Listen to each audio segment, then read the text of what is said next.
Istanbul is Turkey's largest city. It's the heart of Turkey's business and cultural life.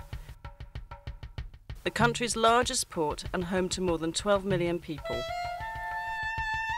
Byzantium had a superb location on the Bosphorus, the broad strait that connects the Black Sea with the Sea of Marmara and the Aegean. Roman Emperor Constantine I chose Byzantium as his new imperial capital. He ordered his builders to construct a great city of wide boulevards, spacious public squares and grand palaces. It was designated as the New Rome in 330 AD and named after him, Constantinople. 2 centuries later, in 537 AD, Emperor Justinian the Great inaugurated his greatest building project, the Church of the Holy Wisdom, or Hagia Sophia. Set on a hill overlooking the Bosphorus, right where the pagan temple of Byzantium once stood, the great church was the largest and most magnificent building in the entire world at the time. The Byzantine Church of the Holy Saviour of Ankara, built in the 11th century, is very different. A small, beautifully decorated church that was built as the centre of a monastic complex.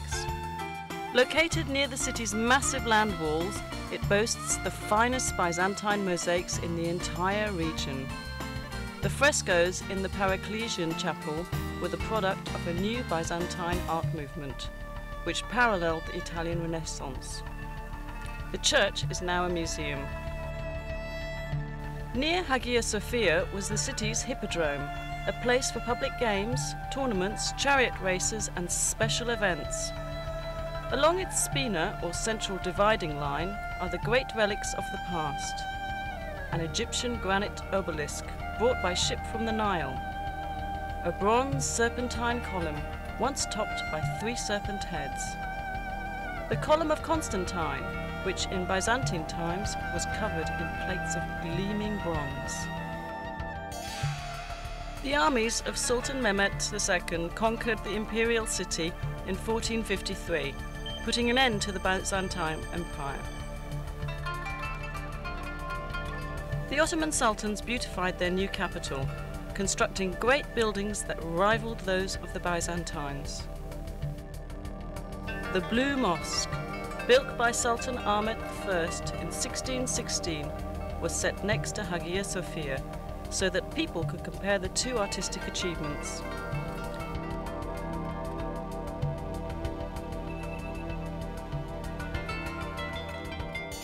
The Sultan endowed his great imperial mosque with many other buildings to serve the people. Fountains, a health clinic, a soup kitchen for the poor, a Turkish bath, a theological seminary, living quarters, shops and storehouses. Topkapi Palace, known as the Seraglio to Europeans, was the home of the imperial family and the centre of the empire's government. Constructed between 1465 and 1478, it was expanded and modified dozens of times over the next 4 centuries. It is a beautiful, livable place of gardens, pavilions and sumptuous royal chambers. Many of them are decorated with priceless Turkish tiles. The most popular section of Topkapi is the Imperial Harem, legendary for its luxury, romance and intrigue.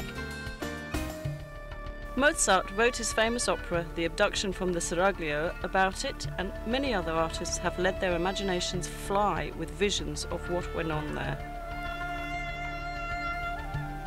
Located on major trade routes, Istanbul has always been an important commercial city. The Grand Bazaar, with its 4,000 shops, is among the world's most fascinating markets. It's truly a small city in itself.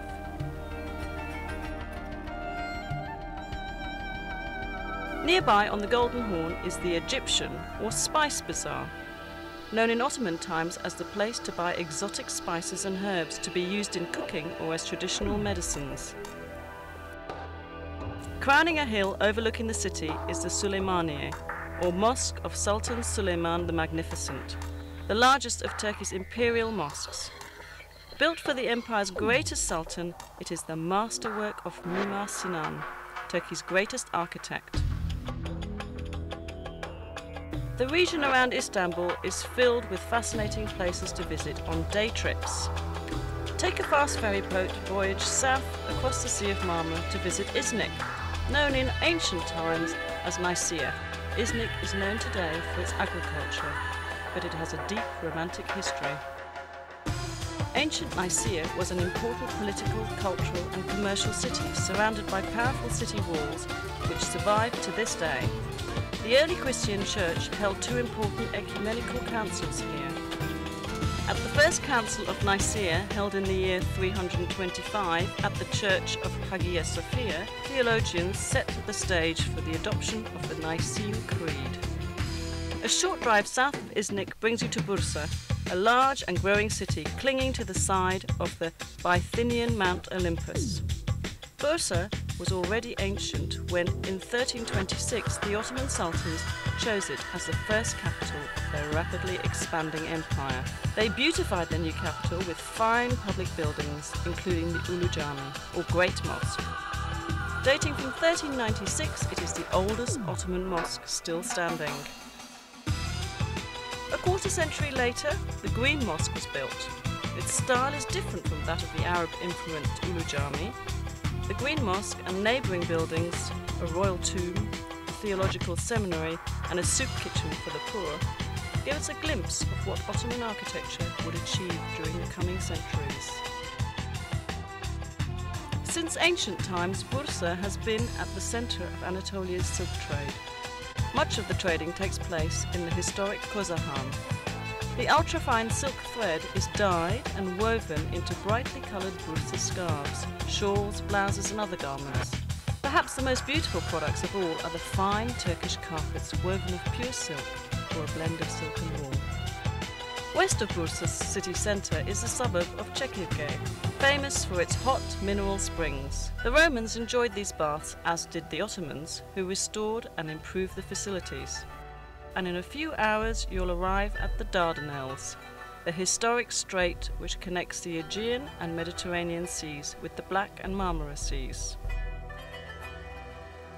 During World War I, Winston Churchill sent a huge Allied fleet to force its way through the Dardanelles in order to capture Istanbul and reopen the sea lanes to Russia. Stout Turkish resistance halted the fleet and the invading army, but the cost in casualties was horrendous for both sides. The Allies suffered more than 250,000 casualties and the Ottomans an equal number. Overlooking the southern mouth of the Dardanelles stands ancient Troy. There has been a settlement here since the Bronze Age.